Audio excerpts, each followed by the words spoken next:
Comme Bitcoin, les choses vivantes sont volatiles. Les trucs morts, pas tant que ça.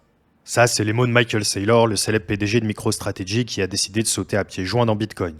On peut pas lui enlever, il a pas tout à fait tort. Ça fait bientôt 15 ans que Bitcoin est là et qu'il fait mentir tous les analystes les plus pessimistes et qu'il surprend à peu près tout le monde en imprimant des multiples pharaoniques à chaque cycle. Il y a un autre dicton que vous connaissez bien, c'est que toutes les bonnes choses ont une fin.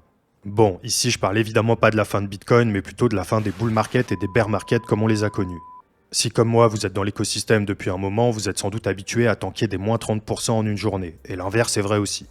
Mais déjà, dites-vous bien que c'est pas le cas pour tout le monde.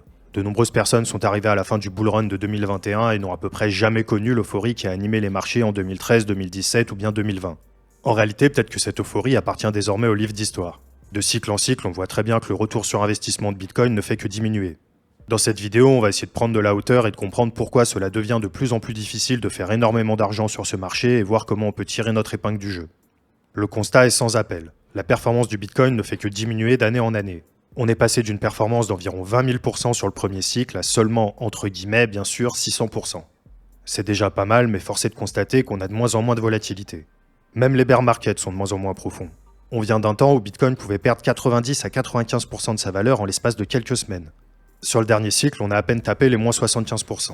Bon, c'est clair que ça fait quand même très mal, mais bon, moins 75% avec l'affaire FTX, la menace d'une troisième guerre mondiale, une hausse des taux et une inflation record, c'est presque trop peu. À vrai dire, ce n'est pas étonnant qu'on en soit là. Le prix du Bitcoin n'est dicté objectivement que par une seule métrique, la seule qui est une réalité physique. Cette métrique, c'est le hash rate, c'est-à-dire la quantité d'énergie utilisée pour sécuriser le réseau. Le reste n'a rien d'objectif et les effets de marché sont très imprévisibles, mais on peut tout de même essayer de les analyser. On a énormément de nouveaux entrants sur le marché et entendez-moi bien ici, je ne parle que de Bitcoin. Pour les altcoins, c'est un peu plus délicat, on ne parle vraiment pas de la même chose. Bref, comme je disais, on a énormément de nouveaux rentrants depuis quelques années. Forcément, avec l'actualité, on pense nécessairement aux ETF spot qui ont été lancés en janvier dernier. Ces ETF sont vraiment un vecteur d'exposition important, il n'y a qu'à voir les inflows. C'est les produits financiers de ce type ayant eu le meilleur lancement de l'histoire des ETF. Dorénavant, la grosse finance américaine est dans la course. Les vannes sont définitivement ouvertes et il n'y a pas vraiment de retour en arrière possible. Je vous ai déjà parlé en long et en large des ETF, alors on va pas s'éterniser. Par contre, un point sur lequel on peut appuyer, c'est qu'il n'y a pas que la grosse finance qui soit dans le train. Aux États-Unis, les fonds de pension commencent aussi à s'y mettre et à ajouter du Bitcoin à leur portefeuille. Pour la faire courte, un fonds de pension, c'est un organisme qui est chargé de gérer la retraite des employés d'une entreprise. Sauf exception, on n'a pas vraiment d'équivalent en France puisque la retraite est souvent gérée par des caisses spécifiques. Aux USA, ça marche comme ça, et tous ces fonds ont des stratégies différentes pour assurer des rendements et donc la retraite de leurs clients. Et l'une de ces stratégies semble dorénavant être Bitcoin. Par exemple, le fonds de pension du Wisconsin a acheté plus de 160 millions de dollars de Bitcoin assez récemment pour diversifier son plan d'investissement. C'est assez marrant parce que les fonds de pension sont vraiment connus pour leur stratégie conservatrice de manière générale. Dans un rapport de 2022 du Chartered Financial Analyst Institute, on a pas mal de chiffres intéressants. Grosso modo, le CFA, c'est un organisme à but non lucratif dédié à l'analyse financière et à la gestion des investissements. D'après leur sondage, près de 94% des fonds de pension sondés à travers le monde se disent déjà investis dans l'écosystème crypto. Bon, évidemment, ça ne concerne que les sondés, et on ne connaît pas exactement le type de fonds. Aussi, ça ne concerne pas que Bitcoin. Par exemple, on sait que la Caisse de dépôt et placement du Québec avait investi 150 millions de dollars dans Celsius juste avant que la plateforme ne fasse faillite. Dans le même genre, on avait le Ontario Teachers Pension Plan Board qui avait investi dans FTX à hauteur de 95 millions de dollars. Tout ça, ça reflète une réalité qu'on ne peut pas trop ignorer. Les fonds de pension connaissent Bitcoin, ils connaissent les cryptos et ils commencent petit à petit à s'y mettre. L'environnement réglementaire commence doucement à s'éclaircir et la confiance s'installe lentement mais sûrement.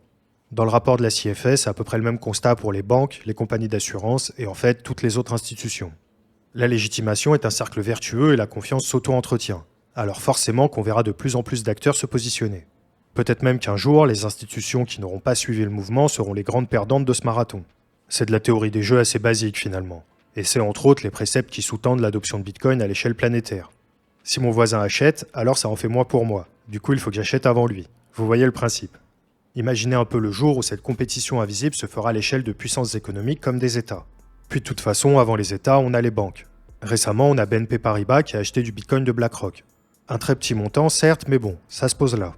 Alors, faut pas trop se leurrer non plus, car en réalité, il y a une grosse hypocrisie autour de tout ça. Que ce soit les banques ou les autres institutions, tout ce petit monde ne s'est pas réveillé un matin avec des yeux laser et l'envie d'en finir avec l'hégémonie du dollar. En vrai, s'ils investissent, c'est parce qu'ils voient dans notre industrie un potentiel important de retour sur investissement. Le truc, c'est que là, c'est pas des geeks sur leur PC qui voient un gros potentiel. C'est des gestionnaires de fonds de monsieur et madame tout le monde qui vont se mettre progressivement à intégrer tout ça dans leur stratégie d'investissement. C'est littéralement BlackRock qui dit à votre père que c'est bon. Un peu de crypto, ça ne fait pas de mal. Tu peux y aller. Et ça a le potentiel de nous faire grimper fort en termes de capitalisation. Mais probablement pas tant que ça en termes de volatilité. Mais on va y revenir. Au-delà de tous ces nouveaux arrivants, on a aussi un marché qui commence à être pas mal mature. Alors évidemment, c'est très inégal à travers le monde, mais déjà, petit à petit, la réglementation fait son nid. On commence à avoir des politiques plutôt au fait de ce qui se trame dans notre secteur. Les cadres réglementaires commencent à émerger, que ce soit aux États-Unis ou en Europe avec MiCA par exemple. Certes, c'est très loin d'être parfait et ça va probablement encore évoluer, mais au moins la question est sur la table. Du côté de l'oncle Sam, on voit bien que les cryptos sont devenus un sujet de débat public. On n'en est pas au même niveau que la défense ou d'autres sujets politiques bouillants, mais force est de constater que le sujet est là. En France, aux législatives, on a même le droit à une candidature complètement centrée autour de Bitcoin.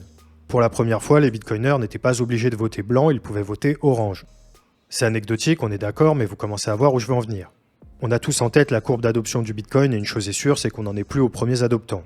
Là, on doit se situer quelque part entre la majorité de la première heure et la majorité tardive. D'ailleurs, si vous êtes là, félicitations. Les banques en ligne se démocratisent et commencent à proposer des cryptos. Les exchanges se modernisent et globalement, acheter des cryptos est devenu un jeu d'enfant. Mais dites-vous qu'on revient de loin. Il y a à peine plus de 10 ans, on ne pouvait même pas acheter de Bitcoin. Pour en avoir, il fallait le miner ou bien en obtenir gratuitement. Et fallait quand même pas mal bidouiller avec les ordinateurs. Maintenant qu'on a posé tout ça, on commence à toucher du doigt quelque chose. Les bull market d'anthologie, c'est peut-être de l'histoire ancienne. Bah oui, dites-vous bien que c'est une chose de faire bouger un petit actif avec quelques milliards de capitalisation, mais lorsque cet actif devient géant comme Bitcoin, c'est une toute autre affaire. Faire bouger un marché de plus de 1000 milliards de dollars de capitalisation de 30%, c'est déjà quelque chose. Mais qu'est-ce que ce sera quand le marché va peser 2000, 5000, voire 10 000 milliards de dollars comme celui de l'or? Un marché non régulé et peu capitalisé est facile à faire bouger et est très volatile. Et c'est ce qui faisait que Bitcoin ressemblait autant à des montagnes russes. Au fur et à mesure que l'adoption avance, la volatilité va nécessairement diminuer avec. Ça devient de plus en plus légitimé et de moins en moins risqué de détenir des cryptos. Et forcément qu'un jour ou l'autre, on sera en plein dedans. On aura affaire à un marché très peu volatile, bien cadré et bien régulé. Certains diront même ennuyant. Probablement que ça restera toujours plus volatile que le marché des grosses actions, mais bon. Après, si Bitcoin vient à prendre une sérieuse portion des parts du marché de l'or et s'il vient à être pricé comme un actif risk-off, on pourrait même avoir affaire à un Bitcoin finalement extrêmement stable. Juste de quoi protéger son épargne finalement. Évidemment, on n'en est pas encore là, mais gardez à l'esprit que les gros multiples, c'est probablement bientôt terminé. Il reste certainement de bons coups à jouer du côté des altcoins. Mais il ne faut pas oublier qu'au fond, sur le long terme, c'est toujours Bitcoin qui a surperformé. Faut aussi se dire un truc, c'est que le marché des cryptos est gigantesque aujourd'hui. Il y a des dizaines de milliers d'altcoins où chacun peut investir son argent. Forcément, les capitaux sur les alts sont des capitaux qui ne sont pas dans le Bitcoin. En tout cas, on a franchi un cap. La légitimation du secteur par les gros bonnets de Wall Street a marqué un tournant. Dans les prochaines années, tout ça va sûrement s'accélérer. Les jeunes générations vont intégrer plus facilement Bitcoin et les cryptos à leur stratégie d'investissement que les anciennes générations. Et devinez quoi? C'est ces jeunes qui vont récupérer le capital des anciens pour en réinjecter une partie dans notre chère industrie. Alors, certains vous diront qu'on se dirige tout droit vers un super cycle, une courbe d'adoption et un prix qui ne s'arrête pas de grimper et d'accélérer.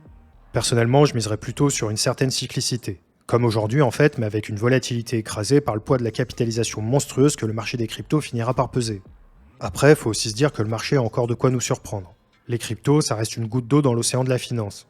Simplement, avec les cols blancs de la finance américaine dans la course et tout le petit monde que ces gens-là amènent, la volatilité historique du marché crypto risque d'être vraiment amoindrie. Sachant qu'en plus, tout ça est autoréalisateur. Vous n'imaginez pas le nombre de personnes que la volatilité empêche de venir sur Bitcoin et les cryptos. Plus la volatilité va s'amoindrir, plus ces gens-là vont rappliquer, diminuant encore plus la volatilité. Finalement, on pourrait être en train d'observer le dernier bull run au sens où on l'entend souvent, c'est-à-dire un marché qui crève le plafond en moins de temps qu'il ne faut pour le dire. Ce qui est sûr, c'est que le futur s'annonce intéressant. Bitcoin a encore du temps devant lui, alors que pratiquement 95% de ses tokens ont été émis, un nombre croissant de nouveaux arrivants va devoir se partager les 5% restants. Tout ça va être captivant à observer, alors restez attentifs. Nous, de notre côté, au Journal du Coin, on va continuer à monitorer et vous informer de toutes les évolutions de la meilleure manière possible. D'ailleurs, si ce n'est pas déjà fait, je vous invite à rejoindre notre canal Telegram réservé à l'actualité crypto en direct. Vous retrouverez le lien en description. Je suis curieux de savoir si vous pensez que le marché des cryptos va continuer à avoir des cycles assez violents ou si on va continuer à avoir une sorte de cyclicité mais avec beaucoup moins de volatilité, voire si même maintenant on va faire que monter une sorte de super cycle comme certains le disent. J'attends vos commentaires pour débattre de tout ça. Encore merci à Thomas qui m'a aidé dans la réalisation de cette vidéo, c'était Romain du Journal du Coin, on se retrouve très vite pour une prochaine vidéo. Bye!